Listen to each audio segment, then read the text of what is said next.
Bonjour tout le monde, on se retrouve pour notre petite capsule hebdomadaire. Nous serons la semaine qui commence le 9 décembre 2024. Donc on attaque vraiment le dernier mois de l'année. Donc on va profiter de ces énergies de clôture et de changement qu'on sent déjà depuis pas mal de semaines.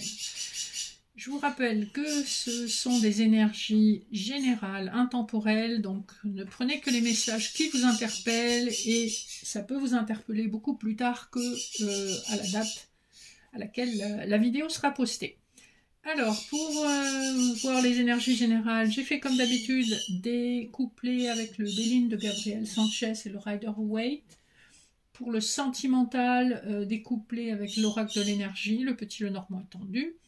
En message annexe, je vous propose un petit message du petit oracle des fées avec le choix entre la Vierge Marie, une petite fée et des paillettes d'or. Voilà, ce sera un petit message annexe. Et tout de suite, on va regarder avec la triade quelles sont les énergies générales qui arrivent vers vous sur ce dernier mois de l'année. Alors bien sûr, je vous donne des énergies chaque semaine, mais évidemment, ça bouge pas tant que ça. Et par contre, ce qui est joli, c'est ce qui a sauté avec la triade. On a une énergie d'amour qui arrive vers vous. On a l'oméga de l'autre côté, une femme, donc la consultante, un frère, le Nadir. Il peut avoir été question de clôturer un cycle vraiment douloureux sur le plan émotionnel avec le Nadir. On voit qu'on a eu des révélations, des compréhensions avec la lumière, qui concernent notamment l'amour de soi et l'amour en général, la façon dont on se positionne par rapport à ce sentiment, ou par rapport aux personnes qu'on est amené à rencontrer. On va voir les d'autres decks alors. Obéline, qu'est-ce que nous avons ?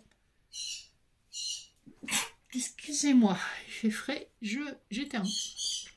En d'autres decks, on a la carte bleue, qui est la carte la plus puissante du Béline. On a la table, donc on nous annonce des moments plaisants. On nous annonce aussi le fait qu'il y a peut-être eu une trahison en matière de rencontre avec une personne du passé, puisqu'on a l'héritage. Donc on a une trahison du passé qui remonte, mais vous êtes complètement protégé par rapport à ça. Ça peut concerner le travail, comme ça peut concerner le sentimental, comme ça peut concerner le financier. Vous voyez comment ça résonne en vous.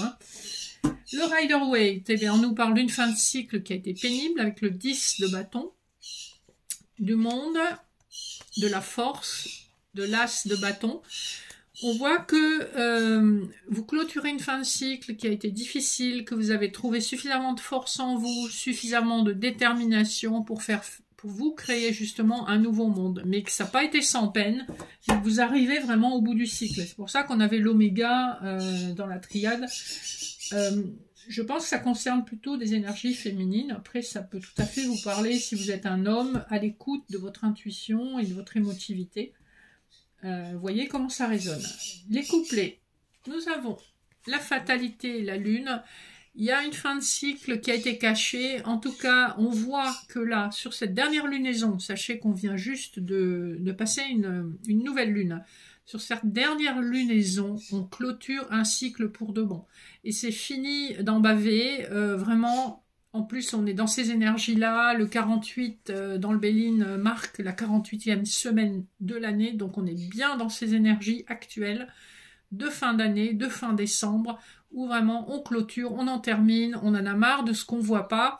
Et de toute façon, tout va être révélé avant la fin de l'année. Vous allez avoir une vraie clarté. Deuxième couplet. Pensée, amitié, 2 d'épée. Donc effectivement, on est encore un peu dans le flou par rapport à quelqu'un à qui vous pensez. Si c'est sur le plan du travail, ça peut être un collègue aussi qui n'a pas des attitudes très claires. Si c'est sur le plan sentimental, on peut être dans l'ambiguïté, amour, amitié. Et donc on ne sait pas trop comment avancer. Avec le 2 d'épée, on manque de clarté. Mais on a bien vu que de toute façon, on est dans des énergies de révélation. Donc pour moi, d'ici la fin de l'année, vous serez au clair. On voit que vous arrivez en 3e couplet à la paix avec le 10 de denier. Abondance matérielle et financière. Donc sur le plan professionnel, on sent qu'il y a vraiment un épanouissement qui s'installe. Sur le plan émotionnel, on est dans la paix. On est aussi avec ces fêtes de fin d'année dans une énergie d'apaisement quand même, hein. Donc c'est plutôt des bonnes nouvelles pour cette semaine qui arrive.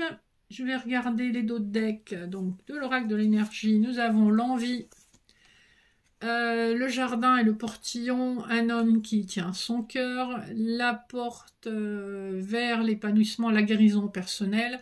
Donc vous allez vers votre épanouissement, votre guérison émotionnelle. On voit qu'un homme, il y a quelque chose à faire avec cette guérison. C'est un homme qui a pris le temps de la réflexion. Le 45 m'amène toujours à l'ermite. C'est quelqu'un qui a pris son temps et qui a envie manifestement d'aller vers l'officialisation, la concrétisation. Le dos de deck du petit Lenormand nous parle d'officialisation justement avec les lys, de nouveau départ avec les cigognes, et on a toujours cet homme très romantique qui a porté sa croix pendant longtemps. C'est probablement quelqu'un que vous connaissez soit par vos réseaux amicaux, soit par des réseaux sociaux. On voit que c'est une situation qui est guidée, qui a mis du temps, qu'il a fallu beaucoup de recul, beaucoup de réflexion avant d'avancer. Premier couplet, on nous parle de l'anxiété et le trèfle. Donc, il y a une féminine probablement qui vit des périodes de flou et d'anxiété. Le 18 vous renvoie encore à l'énergie de la lune, hein. Je vous disais, on est dans le flou, on ne voit pas trop ce qui arrive. Le 2, néanmoins, le 2 du trèfle nous ramène quand même à l'histoire du couple, nous ramène aussi à la chance d'être deux. 18, si on associe, ça fait 9, donc ça fait encore une fin de cycle. On est vraiment dans ces énergies, on termine quelque chose, on termine un cycle d'anxiété, d'angoisse, et on va saisir une chance qui se présente avec le trèfle, hein. Et c'est un moment, et c'est maintenant ou jamais. Le deuxième couplet, nous avons la patience et le cœur. Donc, ça vaut la peine d'attendre pour la bonne personne, pour la bonne histoire d'amour. On vous dit patience encore un petit peu. On est sur l'énergie du 16. Le 16 vous renvoie à la tour, hein, la maison Dieu dans le tarot. Ça nous renvoie à un moment de révélation, hein. Dans le positif, ça nous renvoie à quelque chose quand même d'un petit peu inattendu. Donc, soyez patients. Le 24 nous renvoie, le 2 plus 4, à l'énergie de l'amoureux, et en plus c'est la carte du cœur, donc on nous parle bien d'une rencontre amoureuse, ou en tout cas d'une révélation amoureuse. Il arrive quelque chose sur votre chemin qui va être assez décisif et assez surprenant. Et enfin, le dernier couplet, en fait j'en ai 3, parce qu'il y en a 3 qui sont venus, donc je les ai prises.